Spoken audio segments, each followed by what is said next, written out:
Assalamualaikum warahmatullahi wabarakatuh. Saya dari mahasiswa Universitas Tinggi Semarang akan mepresentasikan dengan judul Algoritma Kinnear's Neighborhood untuk memprediksi harga jual tanah. Dengan saya nama Muhammad Satria Agung, NIM 1701550072, kelompok B1, mata kuliah konsep data mining. Ya, sebelum kita mulai, kami akan membahas tentang 5 dari pembahasan harga tanah ini, yaitu latar belakang, faktor-faktor mengaruhinya, yang terus ada metode penelitian dan hasil dan pembahasannya. Yang pertama-tama kita akan membahas latar belakang. Kualifikasi tanah untuk pembangunan perumahan dapat dilakukan melalui indeks properties dan mechanical properties atau engineering properties.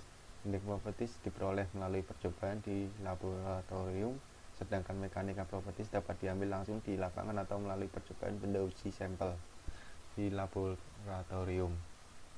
Mengingat laporan sortir atau comparometer test atau CPT merupakan salah satu syarat untuk mengurus izin mendirikan bangunan di Kota Bandung, sehingga analisa hasil dari uji di lapangan diharapkan cepat diselesaikan.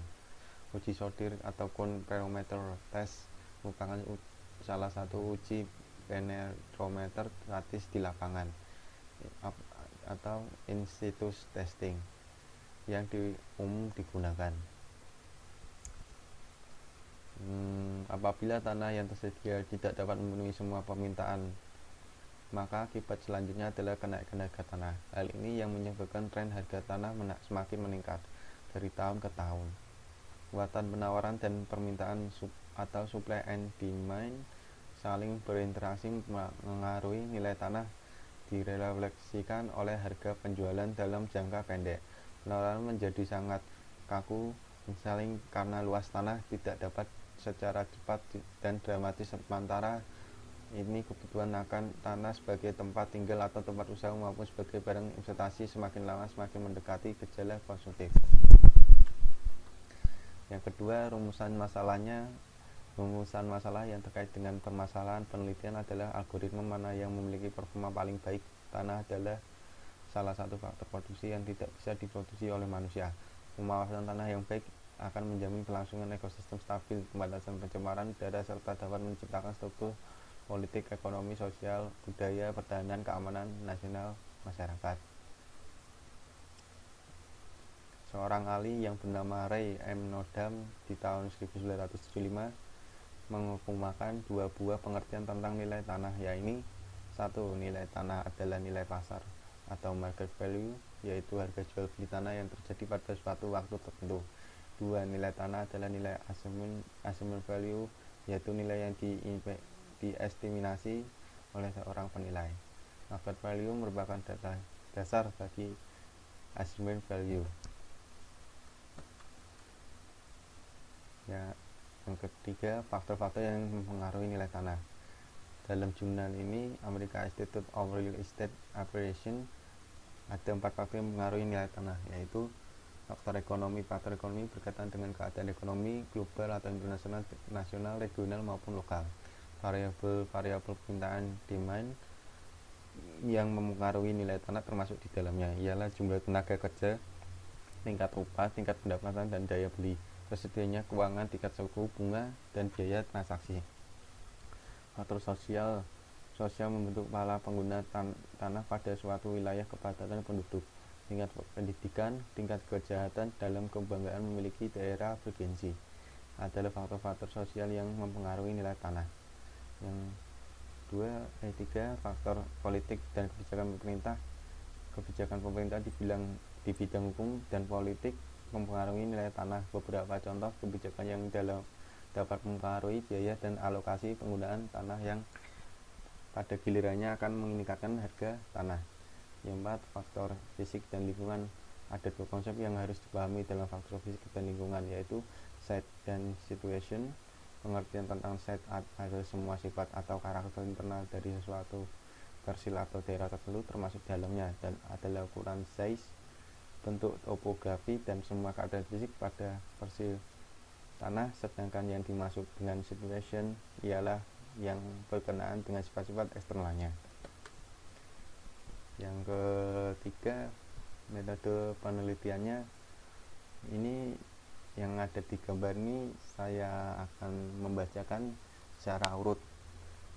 Di sini yang pertama yaitu ada identifikasi masalah, pengumpulan data, transformasi data, data training, data verification, dan seleksi tool. Yang data training ini akan menampilkan dengan dua data, yaitu data testing dan data verification. Yang selanjutnya pemodelannya itu ada C45, never dan CP.5. Yang kedua Bayesian dan Neural Network.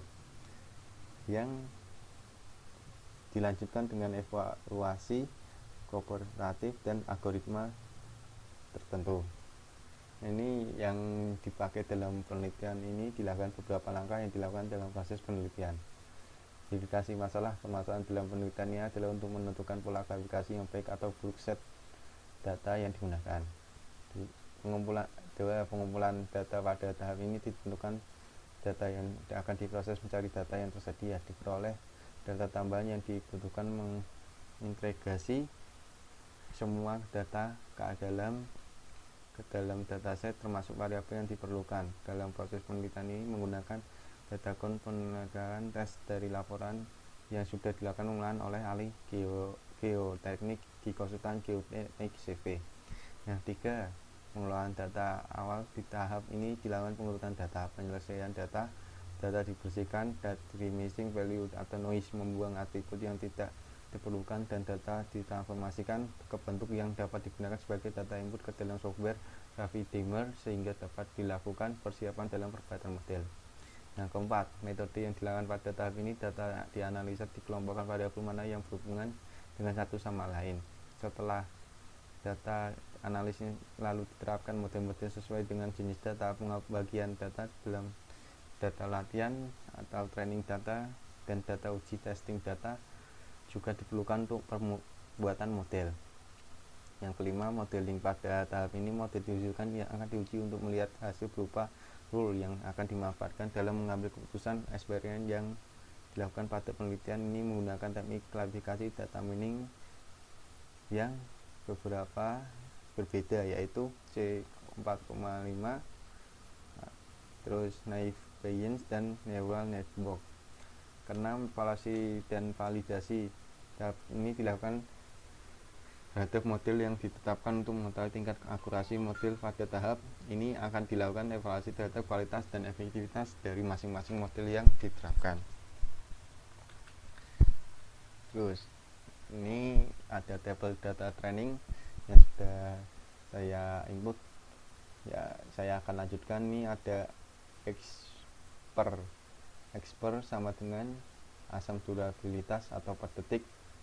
X per persegi sama dengan kekuatan atau kilometer atau meter persegi. Yang tiga, klasifikasi.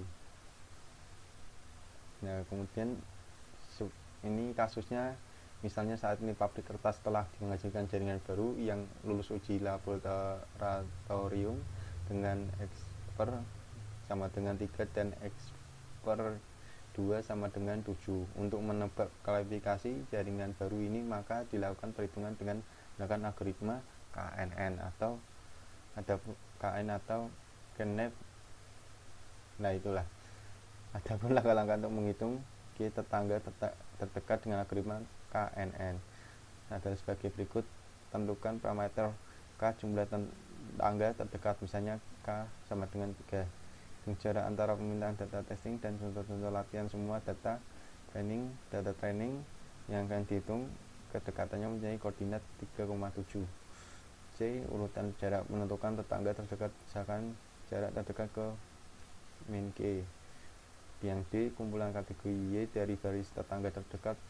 Pada baris kedua, kategori tetangga terdekat Y dimasukkan karena data tersebut peringkatnya lebih dari 3 tetangga terdekat.